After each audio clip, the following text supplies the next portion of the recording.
අවස්ථාව ලැබිලා තියෙන්නේ. අද දවසේ මේ ධර්ම දේශනාව සඳහා මේ ධර්ම සාකච්ඡාව සඳහා ගෞරවනීය ආම්දුරන් වහන්සේ මේ ස්ථානයට වඩම්මවට තියෙන්නේ. සරත්වයේ දීක මහත්මයාටලු මේ ප්‍රදේශවාසී පින්නතුන්.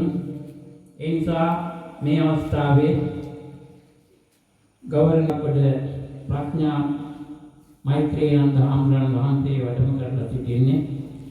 උන්වහන්සේ ගෞරවයෙන් යුක්තව පිළිගනිමින් ඒ දේශනාව සිදු කරන හැටියට ගෞරවයෙන් යුක්තව ඉල්ලා සිටිනවා.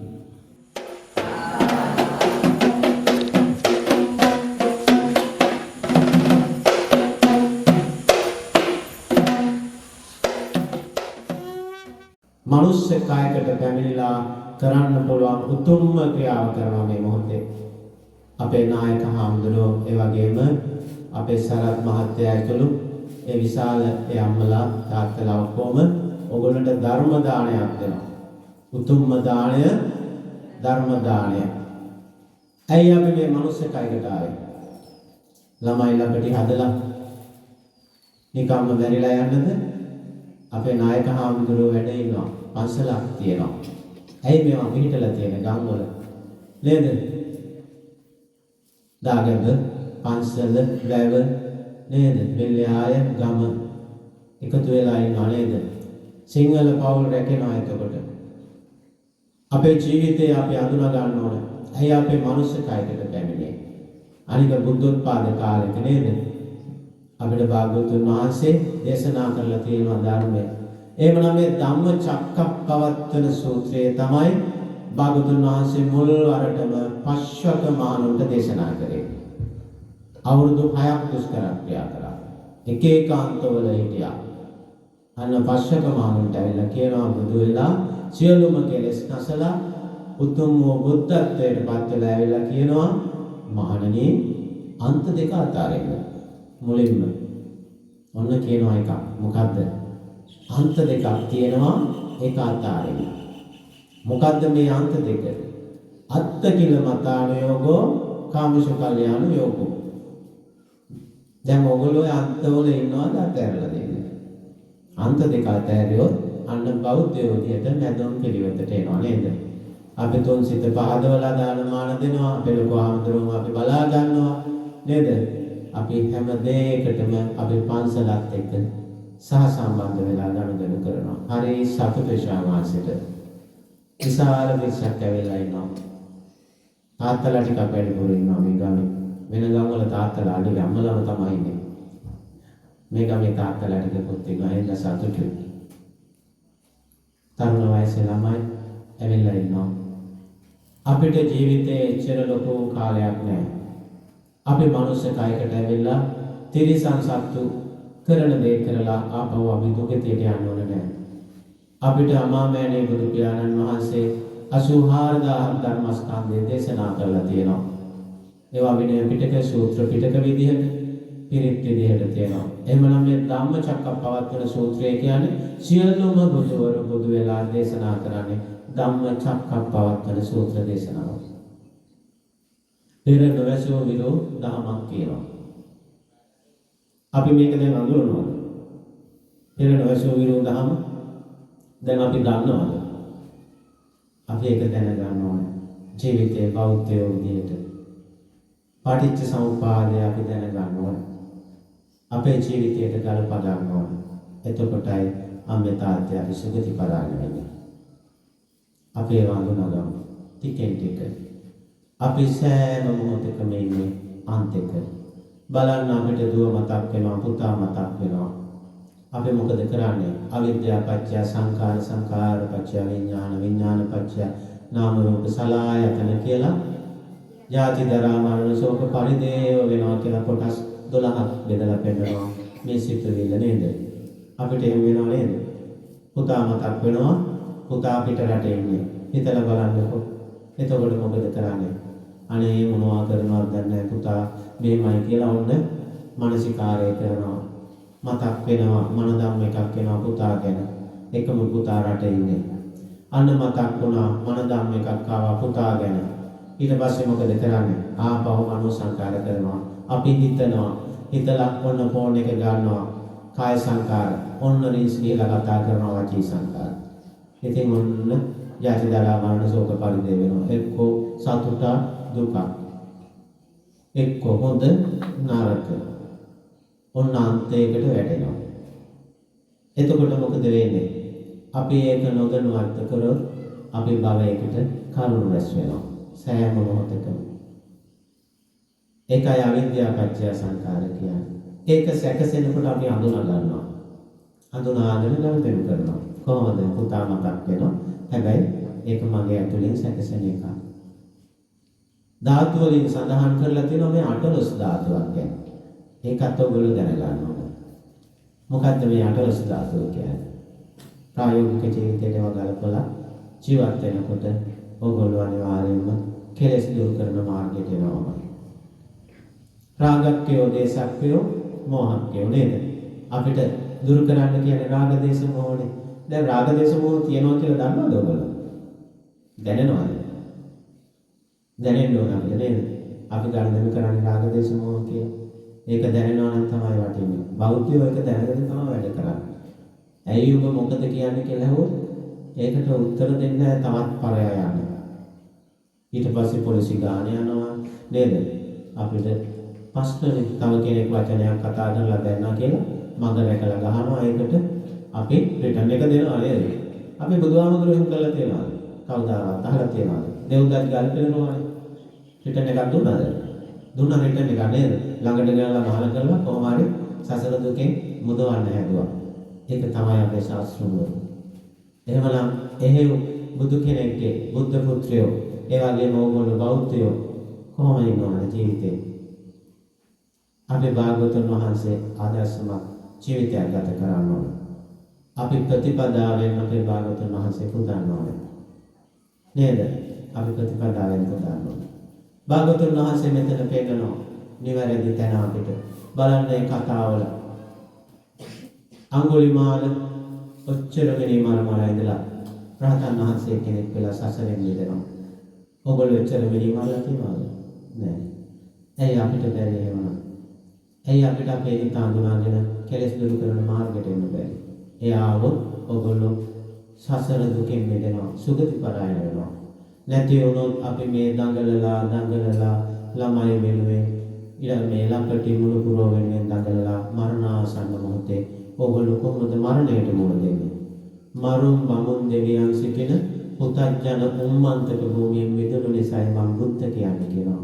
බුදුහාමුදුරුවෝ දැන් අපිට මරණය තියෙනවා නේද? මරණය කියන්නේ සුන්දර අත්දැකීමක්. ඕක ලබන්න වෙන්නේ නැහැ එකපාරට ලබන්න වෙන්නේ. ඒක හරි සුන්දරයි. හැබැයි අපි කෙලස් තියෙන නිසා සක්කාය දිට්ඨිය වැඩි නිසා මේක හරි අසුන්දරයි. කෙනෙක් ඉන්නවනේ දාලා යන්න බෑනේ. කවුද ඔය ඉන්න කෙනා? කුමාරිද කුමාරද බණ්ඩාරද කවුද ඉන්නේ? බලන්න කවුද ඉන්නේ ඔය? එහෙමයි. කවුද ඔය ඉන්නේ? දැන් ඉපදුන දවසේ වෙලාව බලලා නමක් දාලා තියෙනවා. දැන් ඕක තමයි උපැන්නට දීලා බෞද්ධ කියලා ඕකේ එල්ලලා තියෙනවා. එතකොට බෞද්ධද ඇත්තටම? අපි කොහොමද නේද? අපි නාම රූප ගනුදෙනු කරන්නේ. ඒක දන්නව නේද? ඇයි අපි නාමයක් ගනුදෙනු කරන්නේ රූපයකට? අපේ මේ රූපෙට නාමයක් දාලා තියෙනවා. දැන් ස්වයං වහන්සේගේ ගිහි කාලේ නම නෙවෙයි දැන් දාලා තියෙනවා. එතකොට ගිහි කාලේ කෙනාමද මේ ඉන්නේ? මේ කෙනාමද ගිහි කාලේ හිටියේ? දැන් මේ ඉන්න කෙනා අපි ගනුදෙනු කරන්න පහසුව තකා නාමීය රූප ගනුදෙනු කරනවා. තේරුණාද? රෝග හතරක් දාලා එක විදිහකට හදලා කැසියක් හදලා එන්ජින් එකක් දාලා එවුවාම ඒක කාර් එකක් වෙනවා. ඒක පෙට්ටියක් වගේ ආවම වෑන් එකක් වෙනවා. බස් එකක් වෙනවා. ලොරියක් වෙනවා. අපිට ඊට පස්සේ දකින්නේ ලොරිය කාර් එක නේද? ඒ වගේ තමයි කුමාරි බණ්ඩාර අද බීලා තමයි වැඩි එනවා කියනවා නේද? ඉතින් අපි ගණන්දෙනු කරන්නේ දකින්නේ බණ්ඩාරලා කුමාරලා. එතකොට අපි ඇතුලෙන් සැකසෙන්නේ කොහොමද මේ ජීවිතේ? ඒක හඳුනා ගන්න ඕන. ඒකයි මේ අභිධර්මයේ කියවට ගොඩාක් ගැඹුරු නෑ. අපේ ජීවිතයට ගලප ගන්න. 18 ධාතුව කියන්නේ ඇස කන නාසය දිව කය මනස. එතන 6යිනේ. නේද? දැන් අපේ පංචේන්ද්‍රයන් අපි ළඟ නැද්ද? කන තියෙනවා. කන වැඩ කරනවනේ. හැමෝටම ඇහෙනව නේද? ඇස් දෙක පේනවා. නාසයක් තියෙනවනේ. දිව තියෙනවා. කය කොහෙන් ඇල්ලුවා? ඌයා කියලා මීමදේ වගේ කොහෙන් ඇල්ලුවා? ඌයා කියලා තමයි ගනුදෙනු කරන්නේ. එහෙමනම් ඒ ටික ඔක්කොම වැඩ කරනවනේ. ඒ ටික වැඩ කරනවා නම් ඔයගොල්ලෝ කුසල සංස්කාර හිමි අය. අංග විකල වෙලා ඉපදිලා නැහැ. මනුෂ්‍ය කායකටත් ඇවිල්ලා බෞද්ධයෝ වෙලා නිතරම දහම් අහන්නත් ලැබිලා තියෙනවා. භාගතුන් වහන්සේ පෙන්නපු දහම හැමෝම තියෙනවා. දැන් අපේ භාගතුන් වහන්සේ අපිට අඩුවෙන් දේශනා කරලා අපේ මොනවා කාලා තියෙනවද? නෑනේ. සියලුම බුදුවරු පෙන්නපු තැන පෙන්නලා තියෙනවා. එතකොට අපි මරණයෙන් මතු ගිහිල්ලා ආපහු අපි නිවන් දකින්න ඕනේද? එතකොට මේ බුදුහාමුදුරුවෝ කරන අගෞරවයක් වගේ කියලා හිතෙන්නේ නැද්ද? අපි ස්වාමීන් වහන්සේලා වැඩ ඉන්නවානේ නේද? අපිට නිවන නෙමෙයි මේ ජීවිතයේ එකාතකින් ඇවිලෙන සිතුවිලි වලින්ම මේ රාග දේශ මොහ දුරු කරගෙන යන්න ඕගොල්ලෝ. එතකොට පත් වෙන දේවල් පත් වේ. බලෙන් ඒවා දෙයක් කරගෙන උත්සාහ කරලා අපිට මේ මාර්ගය යන්න බෑ. අපි කලින් දැනගෙන ඉන්නවා පඬිත වැඩි. පඬිත වැඩි හින්දා අපිට මේ දැනට රාග දේශ මොහ දුරු කරන තැනකට එන්න බෑ. අපි දැනගෙන තියෙනවා දැන් නිවන කියලා දෙයක් තියෙනවා නේද? සෝතාපන්න වෙනවා. මාර්ගඵල ලබන විදිහක් තියෙනවා කියලා අපි දැනගෙන ඉන්නවා. ඒකයි ප්‍රශ්නේ. අපි කෙලෙස් දුරු වෙනකොට අපි නිවෙනවා. අපි ඇවිලෙන්නේ මොනවටද? මොනවටද ඇවිලෙන්නේ? සිතුවිලි වලට කියලා තේරෙනවද? සිතකට නෑවිලෙන්නේ තරහ යන්නේ. සිතක් හැදුනහම කවුරු හරි බැන්නා කියලා අපිට සිතක් නැසකසේ. එතකොට අපිට උත්තර දෙන්න වෙනවා තරහ යනවා. එතකොට ඕගොල්ලෝ හොඳට හිතලා බලන්න. ඕගොල්ලෝ ගනුදෙනු කරන්නේ රාග දේශ මොහ නේද? ඒක දැනෙනවද? ඒක දැනෙනවා නම් ගොඩක් වටිනවා. ඒක දැනගන්න ඕන. ඒක තමයි දැනෙන එක. අපි මම මගේ වගේ දැනෙනවා. ඒක තමයි සක්කාය දිට්ඨිය. සෝතාපන්න වෙන්න මොනවද දුරු වෙන්න ඕන? සක්කාය දිට්ඨි, විචිකිච්ඡා, සීලබ්බත පරාමාස. ඔය තුන් සංයෝජන දුරු වුණොත් දස සංයෝජන වලින් ඊතුරු හත දුරු වෙනවාමයි. එහෙනම් මුලින්ම ගලව ගන්න තියෙන මොකද්ද? සක්කාය දිට්ඨිය. මොකද්ද මේ සක්කාය දිට්ඨිය? ඔබ තමයි දිට්ඨිය. තමාගේ ආත්මය හැදෙන විදිය. ඕක එක එක විදිහට පෙන්නලා තියෙනවා අපේ ජීවිතේට භාගවතුන් වහන්සේ. ඔතෙන් ගමු අපි චුල්ලපාන්තක. නේද?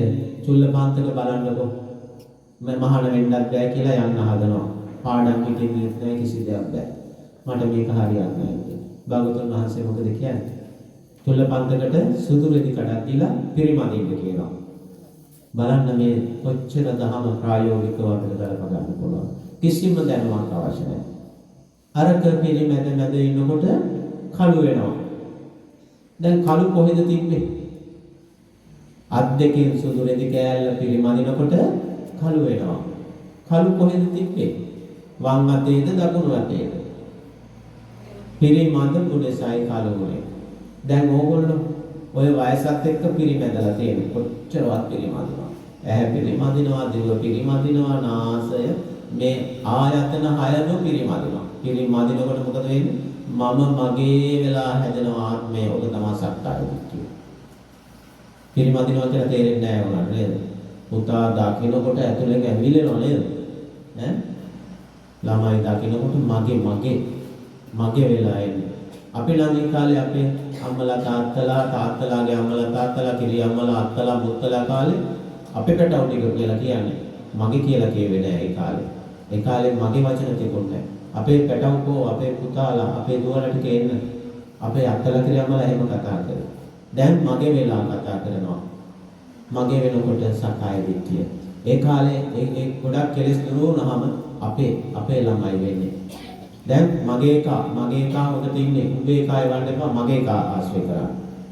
මගේ පුතා මම කියනවා උඹේ පුතා හින්දා. ඕන් දැන් කතා කරලා අපි ඇවිලෙනවා. දැන් අපි මම වෙලා ඉඳන් වලට වැට ගහගෙන සහෝදරයෝ අතර ප්‍රශ්න ඇති කරගෙන අපිට මේ යටත් පිළිකයක් වුණාට පස්සේ අපේ ගොඩාක් සංස්කෘතිය අපිට නැති වුණා.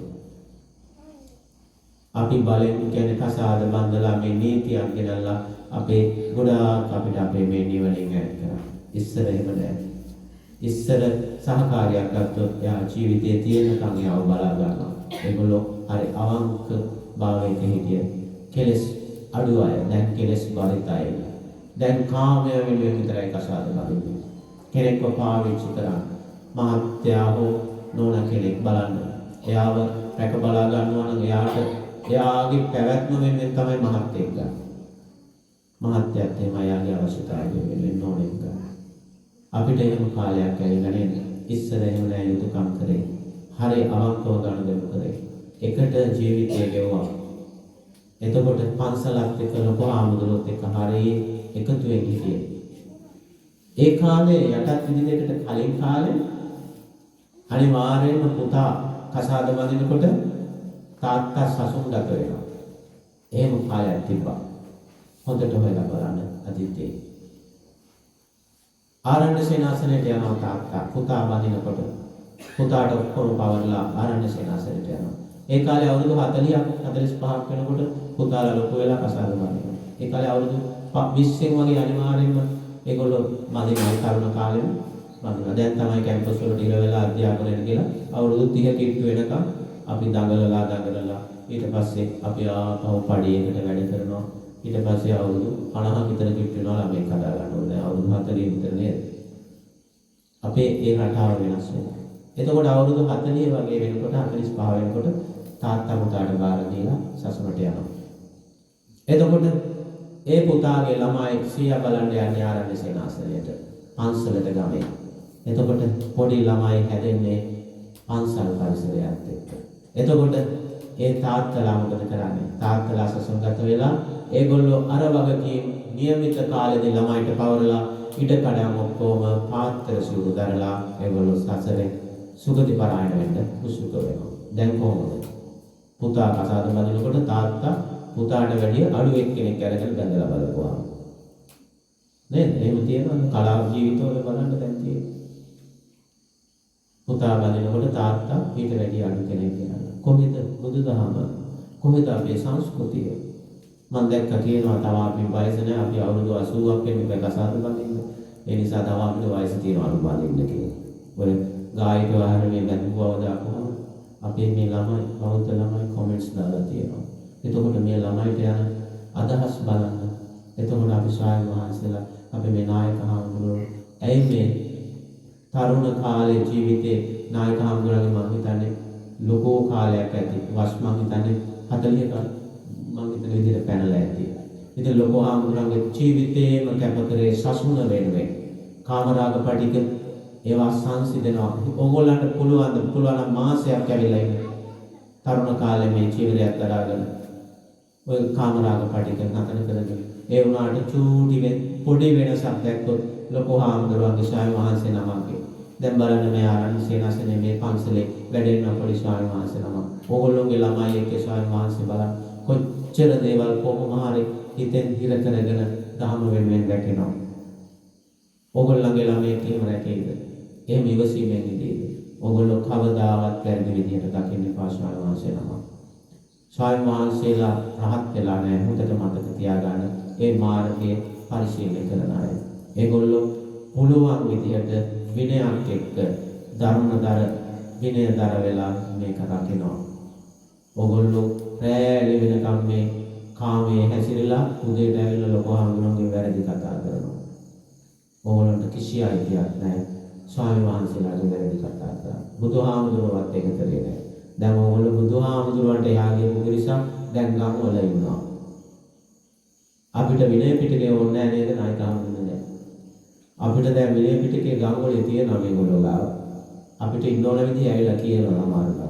කොච්චර අකුසල් පුරවා ගන්නවද ජීවිතේ. අපේ සසුන නැති වෙලා නැහැ කියනවා. හොඳට මතක තියාගන්න ජීවිතේ අපි මේ තාක්කල් භාගතුන් වහන්සේගේ ධර්ම පුළුවන් ආකාරයෙන් පුළුවන් විදිහට ස්වාමීන් වහන්සේලා රැකගෙන මේ ජීවිතේ ඉදිරියට ඕගොල්ලන්ට ධර්ම රකිනවා. ඒක බලෙන් කරන්න බෑ. අපි කොච්චරද කෙලෙස් දුරු කරන්නේ අපේ ධර්ම රැකෙනවා. ඕගොල්ලෝ කොච්චරද සුගති පරායන වෙන්නේ අපි ස්වාමීන් වහන්සේලා විදිහට ඒ තැන තමයි කරන්නේ. ඇයි අපි ඕගොල්ලන්ගේ සිව්පසෙන් තමයි අපි යැපෙන්නේ. එහෙමනම් අපි හැම වෙලාවකම කරන්නේ ගනු දෙනවා. ඔගොල්ලෝ කරන්නේ ඒක. අපි ගන්නවා දෙනවා. නේද? අපි බලන්න හුස්ම ගන්න එකෙන් බලන්න. හුස්ම ගන්න එක මොකද්ද? අපි ගන්නවා දෙනවා. ආය ගන්නවා දෙනවා. අපි වචන වලින් මේ හැම දෙයකින්ම කතා කරන්නේ ගනු දෙනවා. අපි මේ සසරේ ඇවිල්ලා තියෙන ගනු දෙනවා නිසා දැන් මේ මොහොතේ කරන්නේ ගනු දෙනවා. එහෙමනම් මේ ගනු දෙනවා කොහොමද අපි අඳුනගන්නේ? එහෙමනම් හිත හැදෙන විදිය අඳුනා ගන්නම වෙනවා. හිත හැදෙන විදිය අනුගාගෙන අවිද්‍යාව පත්‍ය සංඛාර විද්‍යාව පහළ වුණොත් අපි ගනු දෙනුව නිදෙනවා. එහෙමනම් අපි යුතුයකමක් විතරක් කරන තත්යකටපත් වෙනවා. අපි අයිතියෙන් නිදහස් වෙලා යුතුයකම් කරන පිරිසක් වෙනවා. කොහොමද අපි දාන දෙන්නේ? තුන්සිත පහදවලා දානමාන දෙන්න ඕනේ නේද? මූලික ධර්ම කරුණු ටික අපි කතා කරගෙන කමන්නේ නේද? ඔයගොල්ලන්ට මූලික ටිකක් දැනගන්න ඕනේ ජීවිතේ.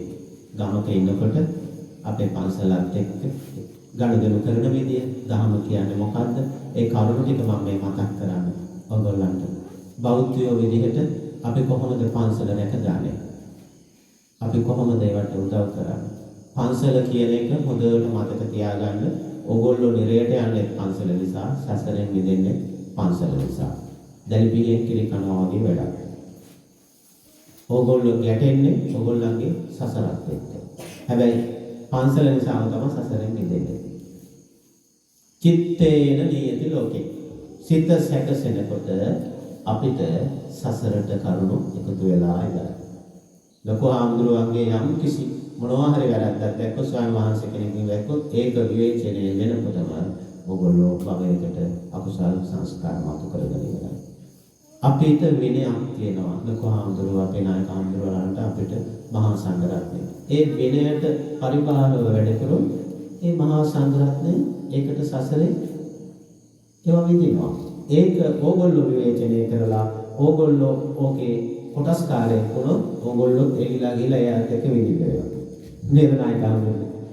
ඉතින් අපි ඒ තැන අඳුනා ගන්න ඕනේ. ජීවිතේ පුළුවන් තරම් අපි මේ පන්සල රැකගෙන ජීවත් වෙන විදිය ඔයගොල්ලෝ හදා ගන්න. එහෙමනම් අපි දාන මාන දෙන්නේ කොහොමද? තුන්සිත පහදවලා නේද? අපි හොයාගත්ත දේ අපි රාග දේශ මොහ දුරු වෙන්න දන් දෙන්න පුළු වෙන්න. ඒක තමයි සුගති පරායන. අපේ රාග දේශ මොහ තියෙන නිසායි අපි මේ විදිහට සැකසීලා තියෙන්නේ. එහෙමනම් රාග දේශ මොහ දුරු වෙන්න අතෑරීමෙන් දන් දෙන්න ඕනේ. ඒකෙන් අඳුනනවා. ඒකෙන් අඳුනා ගන්න. අපි දෙන්නේ එහෙමයි. එහෙමනම් අපේ මරණය සිදු වෙලා උප්පත්තියකට යන්නේ කොහොමද?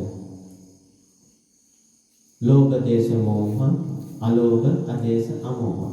ඔය කය අනුව තමයි මේ 31 ලෝක තලයෙන් අපේ උප්පත්තිය සැකසෙන්නේ. එහෙමනම් ලෝභ දේශ මොහ දුරු කරන්නේ කොච්චරද? අපි සුගති පරායනයි. අලෝභ අදේශ අමෝහ අපිට කොච්චර එකතු වෙනවද? අපි එතනදී අඳුනා ගන්න සුගති පරායන වෙන්නේ කොහොමද? ලෝභ දේශ මොහ අනුවාපේ තිරිසන් ලෝකයට වැටෙනවා. අලෝභ ආදේශ අමෝහන බොහෝ වෙලාවට මනුස්ස කයකට සැකසෙනවා. අපේ ජීවිතයේ දැන් මේ ඇවිල්ලා තියෙන කඩේම මනුස්ස ජීවිතය කියන්නේ. අලෝභ ආදේශ අමෝහ නිසායි මේ මනුස්ස කයකට ඇවිල්ලා තියෙන්නේ. දැන් අපි ලෝභ දේශ මොහොත තියෙන්නේ අලෝභ ආදේශ අමෝහන.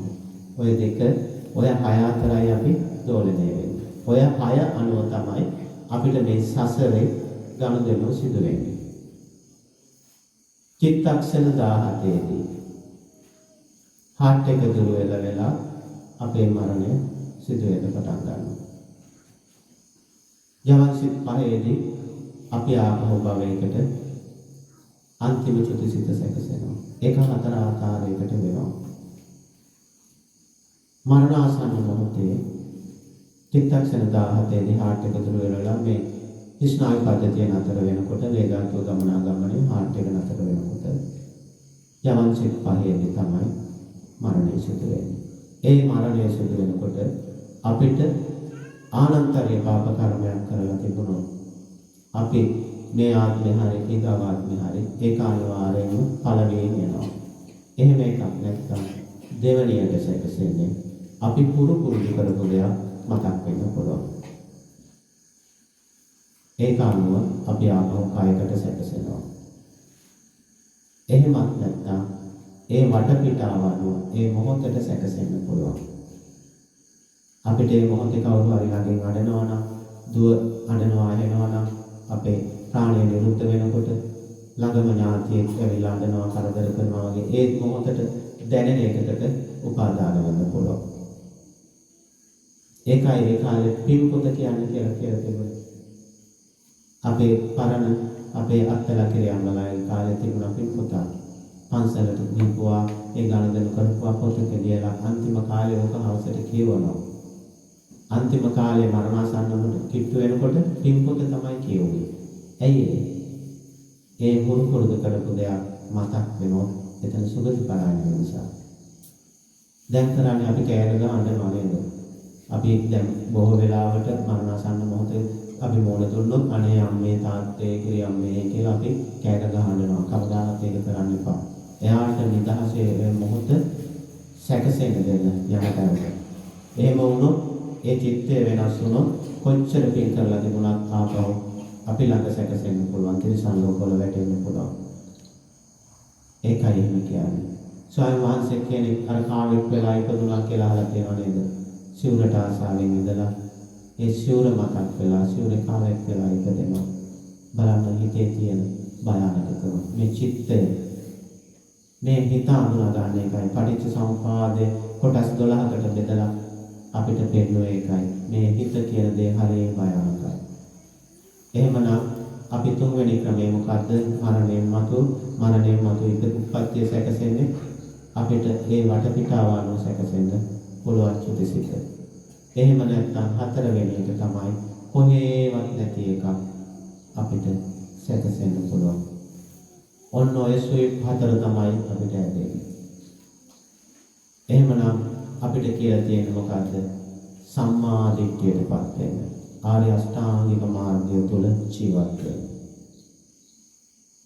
සම්මා දිට්ඨි, සම්මා සංකප්ප, සම්මා වාචා කියලා කොටස් 8ක් තියෙනවා. එහෙමනම් සම්මා දිට්ඨියට අපිපත් වෙන්නේ කොහොමද?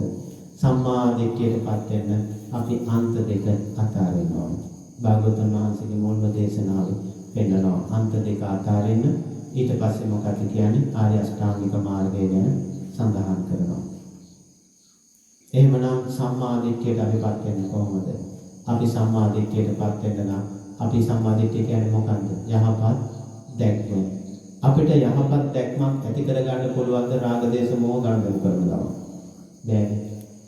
යහපත් ලෙස දකින්න බැහැ. අපිට තරහ යනවා. තව කෙනෙක් විවේචනය කරනවා.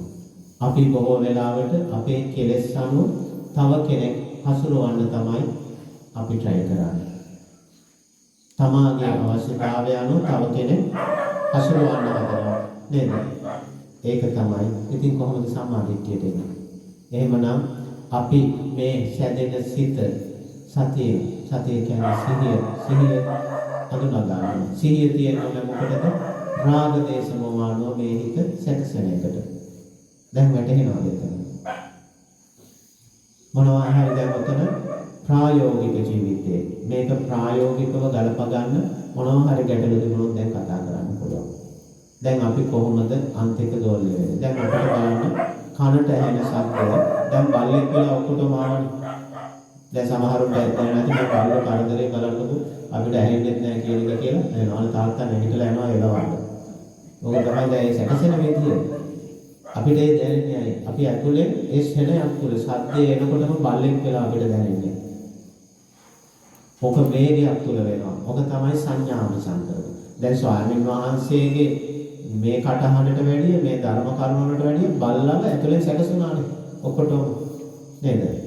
එයාව කරදරයක් වුණා. ඇයි ඒ කරදරයක් වුනේ? අපි ධර්මය අහන නිසා අපිට ඒ ශබ්දේ කරදරයක්. පේනවද අන්තවලට වැටෙන විදිය? අපි භාවනාවෙන් කරන්නේ ඕවා අඳුනා ගන්න එක.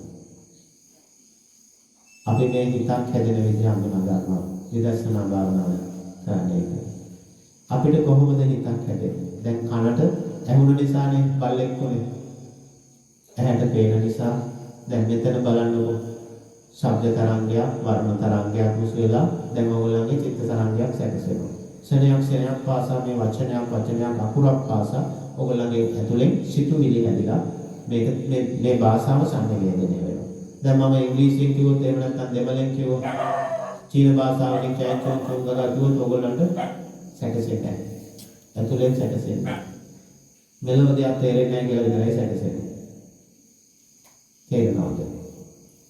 එතකොට අපි මේ හිත සැකසෙන්නේ කොහොමද? දැන් ඔන්න ඕක සැකසෙනකොට අපිට ජීවත් වෙනවා ඉන්නවා වගේ දැනෙන ඉච්ඡාත්වයේ. ඒක තමයි සක්කාය දිට්ඨිය කියන්නේ. දැන් තේරෙනවද? ඒ කෙලෙස් සංව ගණන වෙන විදිය. ඒක අපි අඳුනා ගන්න ඕනේ ජීවිතේට. එතන ජීවිතේට අඳුනා ගන්න. අපි පුළුවන් තරම් කුසල සංස්කාර මත කරගන්න ජීවිතේට. අපි දානමාන දීලා ඒ දේවල් කරන ගමන් මේ ඔක්කොම අපි තුලින් සිදුවෙන මේ චිත්ත ස්වභාවය අඳුනා ගන්න. ඒක අඳුනා ගන්න එක තමයි අපි සුගති පරායන වෙන එකම ක්‍රමය. අපේ පන්සල් තියෙන එකට ගමක අපි වැඩ ඉන්නේ එකට. ඔගොල්ලෝ ඒ තැන් ගලපාගෙන ජීවිතේ පුළුවන් තරම් ඇවිලෙන්නේ නැතුව සතුටින් ජීවත් වෙන්න. අපිට බුදුදහම කියන්නේ හරි ලස්සන විදියට ජීවත් වෙන්න පුළුවන් ධර්මයක්. අපි මේ ඇවිලෙන්නේ අවිද්‍යාව නිසා. අපි කවුරුත් ඔය යනකොට මොනවත් කරලා යන්නේ නැහැ. අපිට මොනවත් කරලා යන්නේ නැහැ. අපි කරන්නේ යුතුයකම්. අපි හිත කියන දේ හොඳට මතක තියාගන්න. හිත කියන්නේ ගිය ආත්මේ අපි කරපු පින්පව් පළ දෙන තැන තමයි හිත. ඔය හිත නිසායි කසාද බැන්නේ, හිත නිසායි ඇවිලෙන්නේ, හිත නිසායි රණ්ඩු වෙන්නේ, හිත නිසායි ඉගෙන ගන්න. ඔය ඔක්කොම ක්‍රියාත්මක වෙන්නේ හිතක් අනුව. හිත සැකසෙන්නේ කොහොමද? කුසල සංස්කාර, අකුසල සංස්කාර මත. එහෙමනම් ඒක අපි අඳුනාගෙන සැකසෙන හිත අනුව ගනුදෙනු කරනකොට සිහියෙන් ගනුදෙනු කරොත් එතන කුසලස්ස උපසම්පදාව. අන්න එතනදී බෞද්ධ වෙනවා. ඕගොල්ලෝ දැනගෙන තමයි කාමරාග පටික ගනුදෙනු කරන්නේ. එතකොට මොකද වෙන්නේ? රූපය දැකලා වේදනාව එනකොටම අඳුනා ගන්නවා. රූප වේදනා සංඥා සංකාර විඥාන. එහෙමනම් රූපය දැකලා වේදනාව සැකසෙනකොටම ඔගොල්ලෝ අඳුනා ගන්නවා මේක මගේ අටලොස් ධාතුව තුලින් ඇතුලෙන් සැකසෙන්නේ. අන්න ඒක අඳුනාගත්තාම සැකසෙන එක අඳුනාගෙන ගනුදෙනු කරනවා. කතා කරන්නත් පුළුවන්, බැන්නොත් මනින්නත් පුළුවන්. හැබැයි තමා ඇතුලෙන් නිවිලා. අන්න සෝතාපන්න මට්ටමට එන්නේ. එතනින් තමයි ඔයගොල්ලෝ සම්මා දිට්ඨියටපත් වෙන්නේ. අන්න එතන තමයි සක්කාය දිට්ඨිය දුරු වෙන්න ගන්න. සක්කාය දිට්ඨිය හිතලා දුරු කරන්න බෑ. තේරෙනවද? එහෙමනම් මම හැදෙන තැන අඳුනාගත්තාම මම හැදෙන්න බෑ. ඇයි? මමට වටිනාකමක් නැතිනවා. අන්න මමත්වය දුරු වෙනවා. ඔතන අඳුනා ගන්න. මොනවා හරි දැන් මෙතන ගැටලුවක් තියෙනවා. දැන් අපි කතා කරමු. හැමෝම කතා කරා. සක්කාය දිට්ඨියෙන් තමයි කතා කරන්න වෙන්නේ. මමත්වයේ වැඩි හින්දාම තමයි කතා කරන්නේ. මට බෑ, මට තාම මදි, මම දන්නේ නැහැ.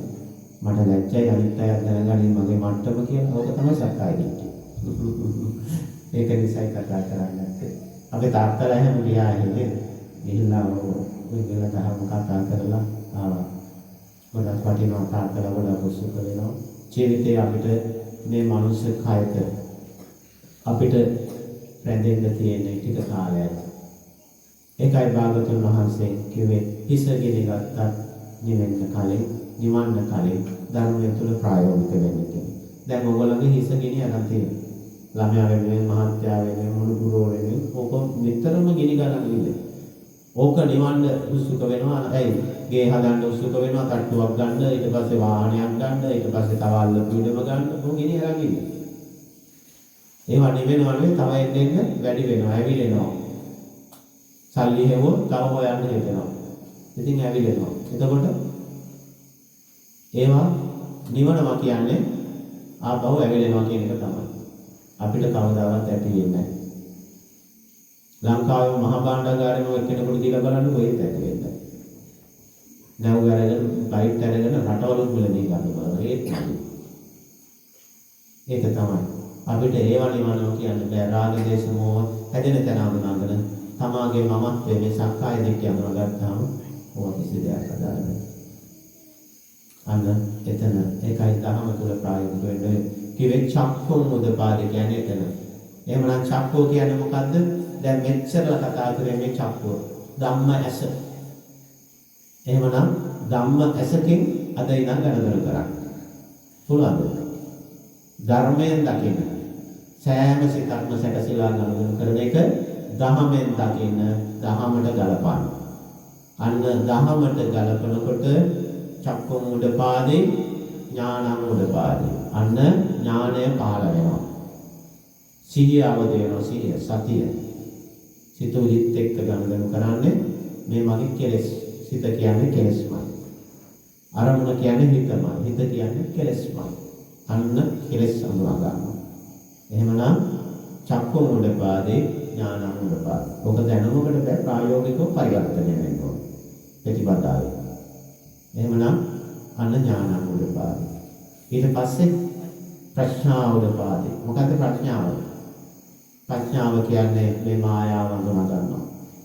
මේ 18 ධාතුවත් තුළ තමයි මේ හිතක් සැකසෙන්නේ. ඒක මගේ කරගෙන ගණන් කරන එක තමයි කියලා අඳුනා ගන්නවා. අන්න ප්‍රඥා උදපාදේ. ප්‍රඥාව කියන්නේ එක පැත්තකින් ගත්තොත් විඥාන මායාවට නොරවැටීම. මායාව අඳුනාගත්තා. ඒක තමයි ප්‍රඥාව. අන්න ප්‍රඥාව උදපාදේ. ඊට පස්සේ විද්‍යාව උදපාදේ. අන්න විද්‍යාව පහළ වුණා. මොකද්ද? මේ ඇස කන නාසය දිව කය මනස මේකට එන අරමුණු අනුව තමයි මේ කය දඟලවන්නේ, වෙහසවන්නේ, දුවවන්නේ, මේ ඔක්කොම කරන්නේ. කන්නේ බොන්නේ අපි මේ කසාද බඳින්නේ ඔය රාග දේශ මොහ ඔක්කොම ක්‍රියාත්මක වෙන්නේ මේ ආයතන හයෙන් වෙන අරමුණු ක්‍රියාත්මක කරන්න කියලා. ඒක අඳුනගත්තා. අන්න විද්‍යාව පහළ වුණා. අන්න විද්‍යාව පහළ වෙනකොට ඔයගොල්ලෝ බෞද්ධ වෙලා ඉවරයි. භවය උද්ද කරන පිරිසක්. අන්න භව නිරෝධාරාමය සැකසුණා. අවසාන භවයේ බවට පත් වෙන්න සුදුසු වෙනවා.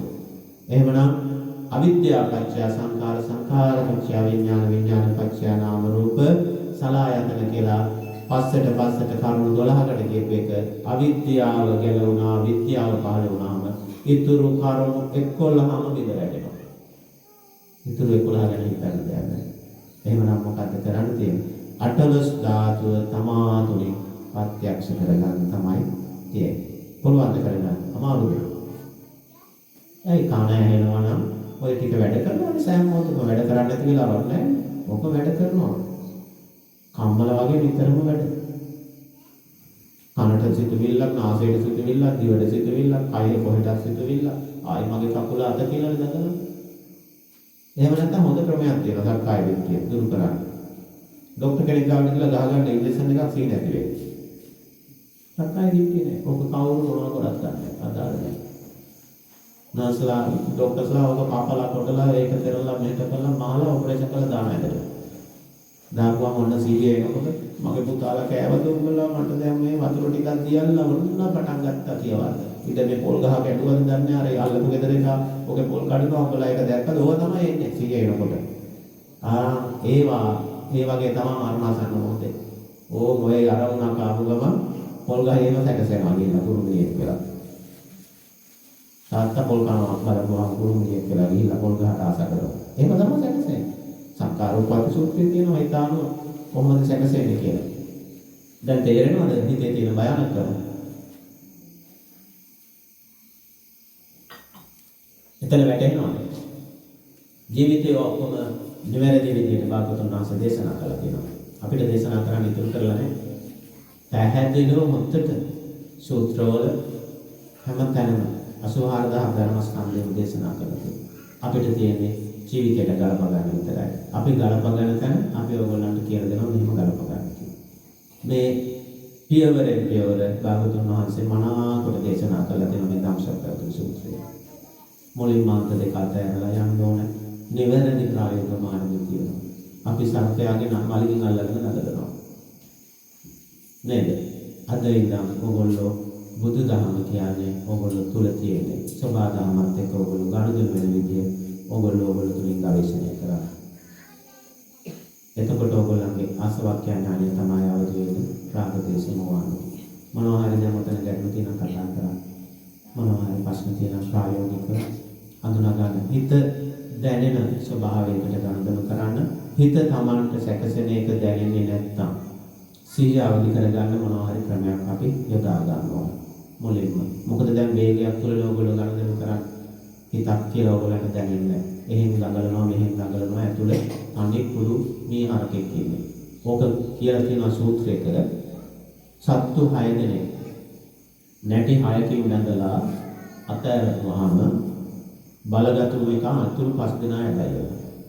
දැන් මේ මොහොතේ ගොඩාක් අයට කන ඇදගෙන යනවා. ඇහැ ඇදගෙන යනවා. ඒ ස්වාමීන් වහන්සේ දේශනා කරනවා. ඒ නිසා ඇදගෙන යනවා. මధుරෙක් කරපුණා නම් මොන ඊට පස්සේ ඒකට ඇදගෙන යනවා. ඊට පස්සේ කායानुපස්සනාව දනිස රිදෙනවා. දැන් පිටිපස්ස රිදෙනවා ටිකක් වෙලා නම්මලා දැන් වයසයිනේ.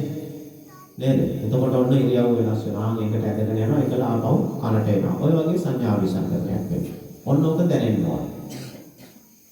අරමුණෙන් අරමුණට මාරු වෙලා මේ කය වෙනස් වෙන එක දැනෙන එක තමයි සිහිය. තේරුණාද? සරලයිනේ.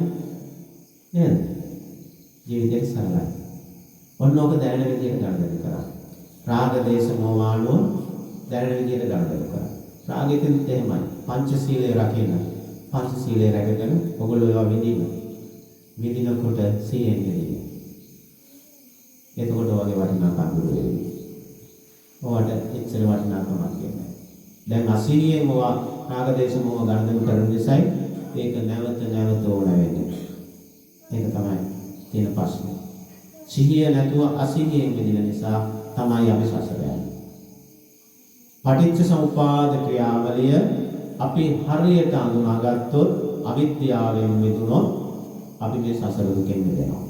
පටිච්ච සමුප්පාද ක්‍රියාවලිය අවිද්‍යාවෙන් පටන් ගන්න දිගටම ගණන් කරොත් ආපහු තිරිසන් වල වැටෙනවා.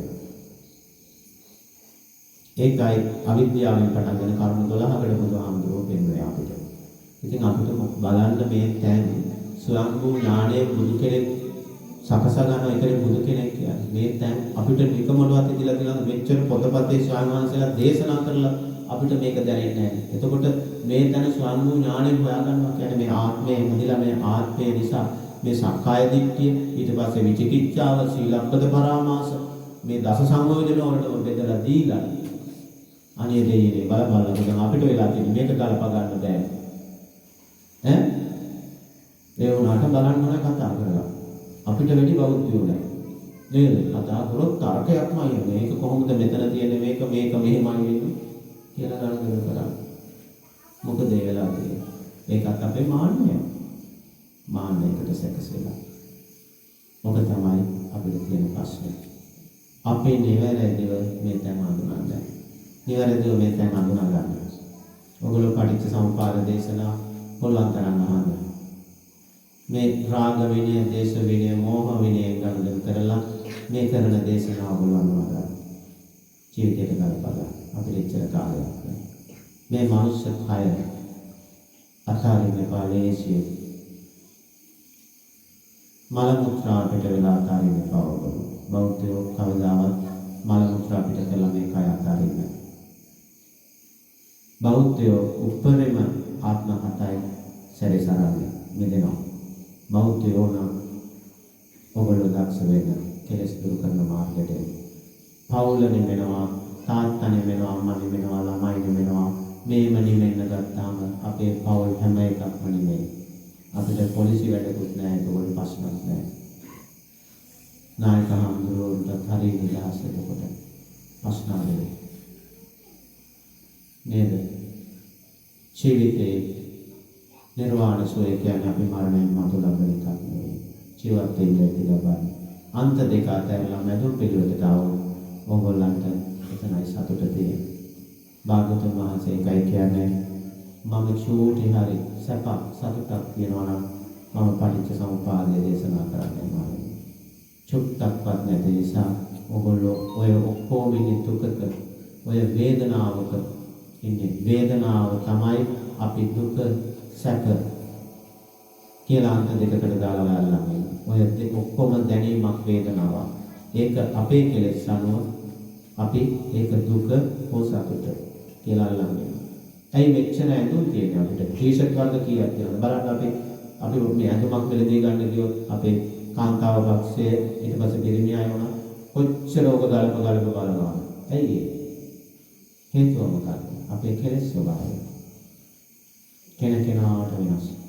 දැන් මේ මාපට ඇඟිල්ලේ රේඛා සමානව ඉපදිච්ච අය කවුරුත් එක දෙන්නේ. ඒක තමයි ඇත්ත. අපි එක අම්මගේ තාත්තගේ ළමයි වුණා එහෙම සමාන වෙන්නේ නැහැ.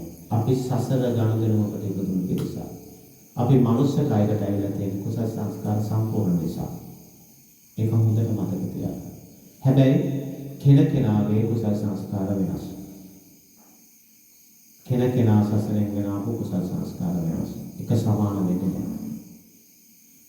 අපිට මේ සෑම මොහොතකම ගනුදෙනු කරන්නේ අපේ සසර ගනුදෙනුවා. ඒ සසර ගනුදෙනුවත් එක්ක අපි ආපහු සසරට කර්ම තමයි එකතු කරන්නේ. ඒකයි අවිද්‍යාව කියන්නේ. ඒක දැනගෙන කරොත් ඔයගොල්ලෝ සසරට කර්ම එකතු වෙන්නේ නැහැ. එතනයි බෞද්ධ වෙන්නේ. එතන තේරෙනවද? මොනවා හරි කියන කතා කරන්නේ.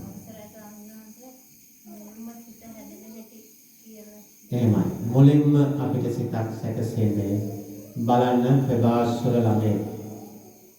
උපත්ති ලබන්නේ කොහොමද? ඉපදුනාන් පස්සේ චෑස් ගාලා අඬන්න පටන් ගන්නවා නේද? ළමයි ડોක්ටර්ස්ලා ඉල්ලලා පිටට තට්ටු කරලා මැෂින් එක ස්ටාර්ට් කරලා දෙනවා. දැන් ජීවිතේ පටන් ගන්න කියලා.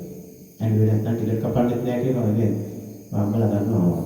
ඊට පස්සේ ඔතන මුල්ම සිත ළමයාට සැකසෙනවා. ඊට පස්සේ ඇස කන නාසය දිව කය මනස ඔය ගනුදෙනු කරන්න පටන් ගන්නවා. හරි ප්‍රභාස්වරයි. හැබැයි මකුලවා බැලක් පියාගෙන ඉන්නවා වගේ තමයි ඉන්නේ. දැල පියාගෙන ඉන්නවා වගේ ඉන්නේ. කොහෙන්ම හරි වැදුනොත් ඒක අල්ල ගන්නවා. කෙලස් නැතුව නෙවෙයි තියනවා. ඊට පස්සේ මොකද වෙන්නේ? එයා ඇහැට එන රූපේ හැඩතලය අඳුනා ගන්නවා. කනට ඇහෙන එක අඳුනා ගන්නවා. මුලින්ම අම්මගේ මොන දිහා බලාගෙන ඉන්න චූටි කාලේ. ඇස් දෙක පියා ගන්නවා. බලාගෙන ඉන්නවා. අර හොඳට දකිනවා. උණුසුම දැනෙනවා. අම්මගේ ඒ දාඩිය ගඳ සුවඳ ඔක්කොම ආග්‍රාසනය කරනවා. ඒක තමයි මොකද්ද? සුද්ධාෂ්ටකය කියන්නේ. උණුසුම සීතල තද ගතිය ඒක දැනෙනවා කායට. වර්ණ ගන්ධ රස ඕජා කියන එක ඇසට කනට ඒ ටිකට සැකසෙනවා. ඔතන 8ක් තියෙනවා. ඔය 8 අනුව තමයි අපිට දැනෙන්නේ. ඒක තමයි සුද්ධාෂ්ටකය. එතකොට ළමයාට ඔන්න ඔතන ටික අඳුනා ගන්නවා මේ අම්මා කියලා. ඊට පස්සේ අම්මා තින්න ගමන් අම්මා කියලා දන්නේ නැහැ. මුණ දිහා බල ඔළුව හද ඇඟේ හද ඔළුව රවුම් කර කිරිදිදි අම්මා කියනවා ලොකු පුතා අම්මා මේ ළමයාව පහගෙන ඉඳලා ඇතුලෙන් සිත් සකාසාගෙන ඉඳලා දවසට අම්මා කියලා පටන් ගන්නවා කතා කරා. ඔන්න පටන් ගන්නවා ලෝක සංඥා ගන්න කරා.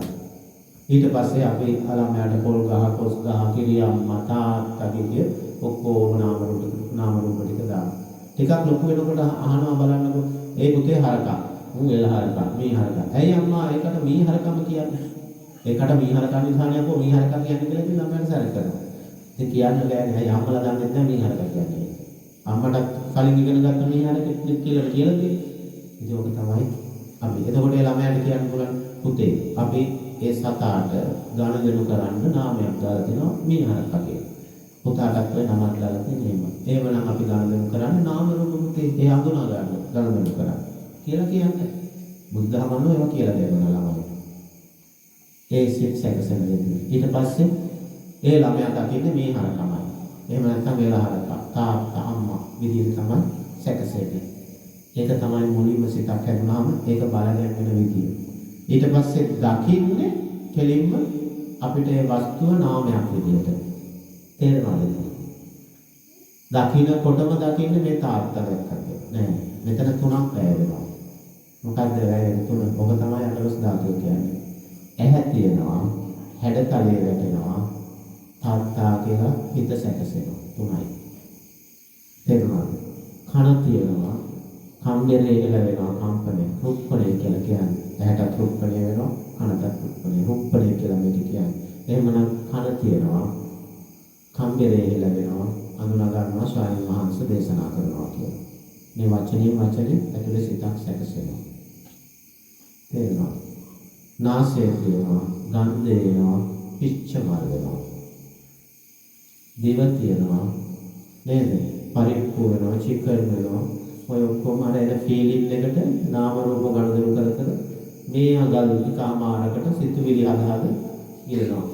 එතකොට වළඳලා බලපුවාම වැඩි. ආය සංඥාවක් වෙනවා ස්මෘතාව කියලා. දැනනම් මේ මම ඔය කායගත සතිය වඩනවා. කාය ගැන නිවිපාරා මොකක්ද? ඒ වුණාට මේ දෙතිස් කුරුප භාවනා කරා මමයා මගේ කියන මේ කියන්නේ තාත්තනේ කරන්නේ. අහක් වෙන්නේ නෑ පොඩ්ඩක් අල්ලුවා කියන්නේ. ඉතින් තාත්තා ඉඳලා කරන්නේ තාත්තනේ. සක්කාය දිට්ඨිය දුරු වෙන්න බෑ. මමනේ කරන්නේ. ඉතින් මම කරන එක වනේ අනිත් ඒවා කියලා. ඉතින් ඕකත් කරන්නේ මමනේ. ඒක තමයි අපිට ගොඩක් වැඩ දෙකක් තියෙන්නේ. එතන අහක් කරන්න ස්වාමීන් වහන්සේ පෙන්වන මාර්ගෙටම එන්න ඕනේ. මොකක්ද මේ මාර්ගය? තාත්තා ඔය මොනවත් කරන්න කලින් හිත හැදෙන විදිය අඳුනා ගන්න. මූලික බුද්ධ දර්ශනය ෆවුන්ඩේෂන් එක දාගන්න. ඒක තමයි මූලික බුද්ධ දර්ශනය කියන්නේ. හිත හැදෙන විදිය, තමාගේ ආත්මය හැදෙන විදිය අඳුනා ගන්නවා. ඒක අඳුනා ගත්තාම තමයි අපිට සතර සතිපට්ඨානය වඩන්න පුළුවන්.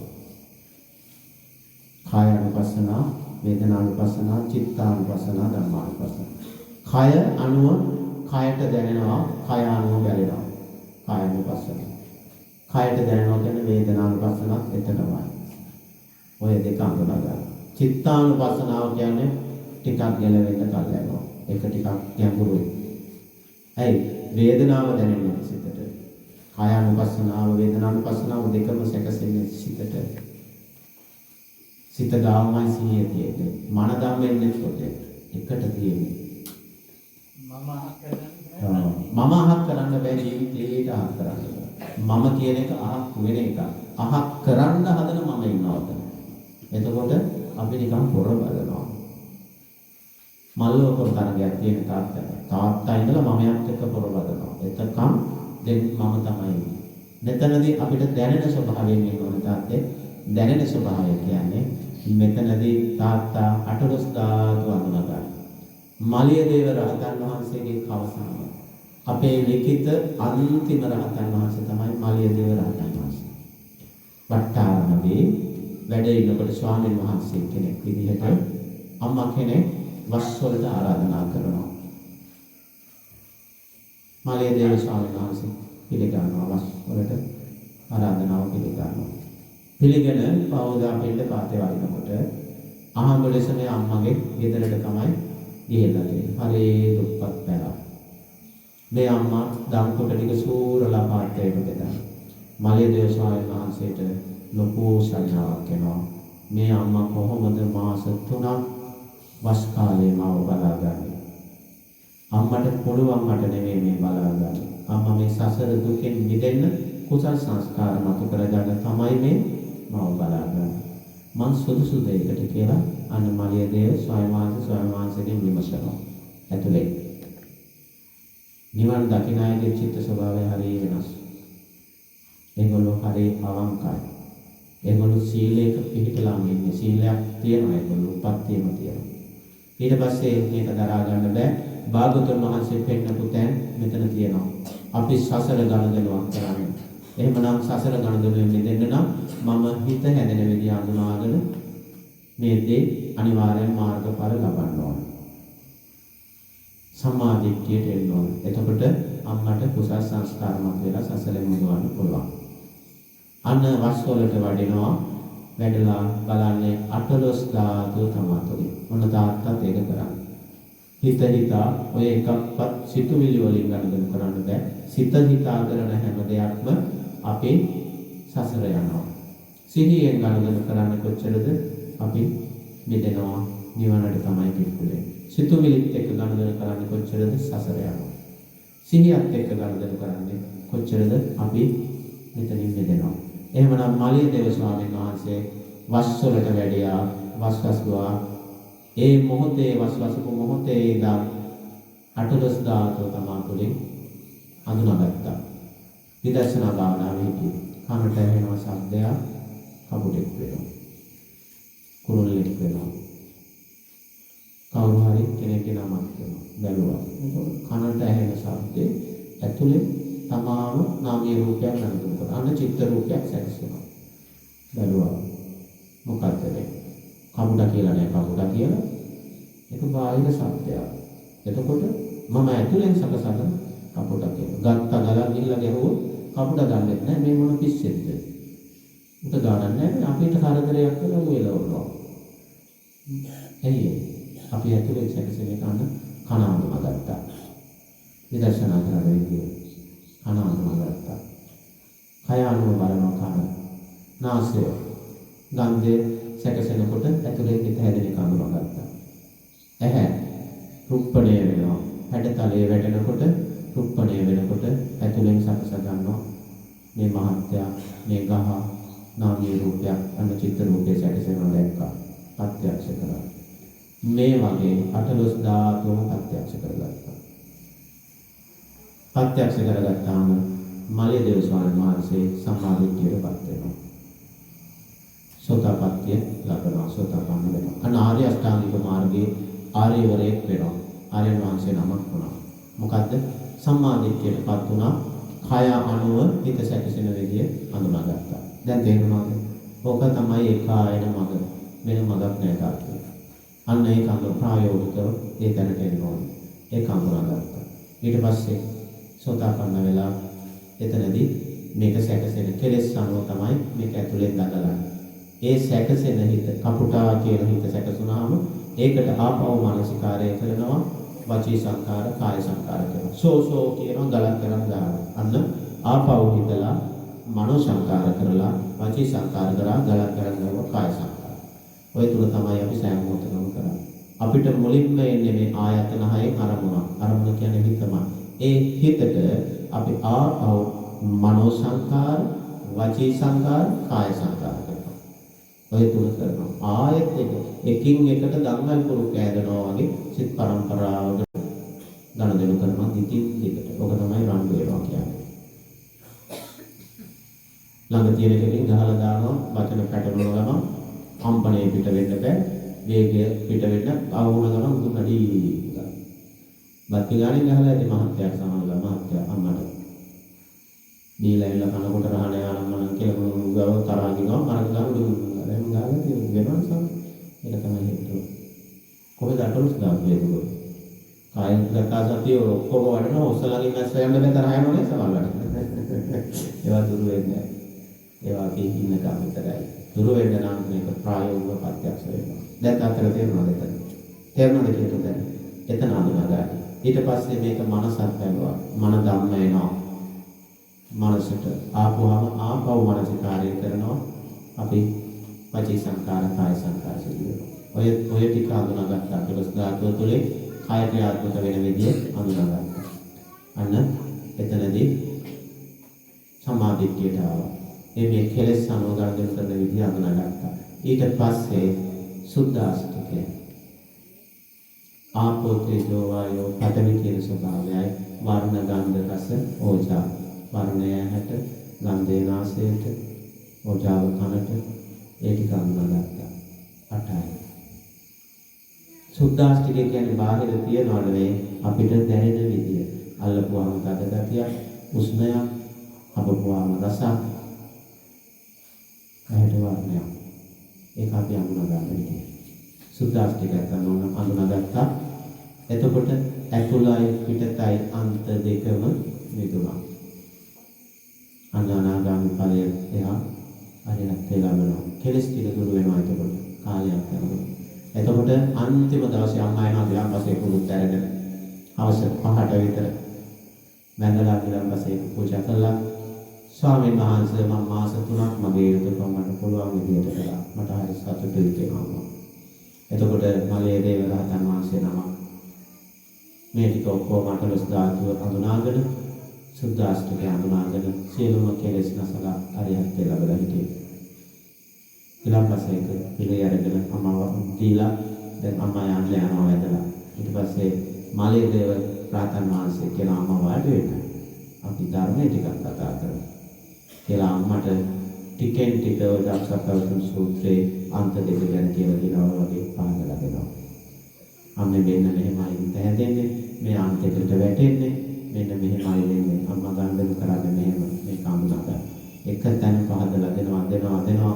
ආන්දර වෙනකොට අම්මා සමාධියටපත් වෙනවා. අන්න ණය ගණන් වෙන්නේ දාස් වෙනවා. දැක්කද? ණය ගණන් වෙන්නේ දාස් වෙන්නේ. නැති වුණොත් අපි අඩුම සම්මාදිට්ඨියට ආව නැත්නම් අපි මේ සිව්පසෙන් අරගෙන අනිවාර්යෙන් සරණවාසයට ඔයගොල්ලන්ට මේවා දෙන්න වෙනවා. ඒක තමයි අපි මේ දැන් හරියට අඳුනා ගන්න ඕනේ. මේක මහා විශාල තැනක් මේ අපි මේ සිවුරක් දරාගෙන කරන්නේ.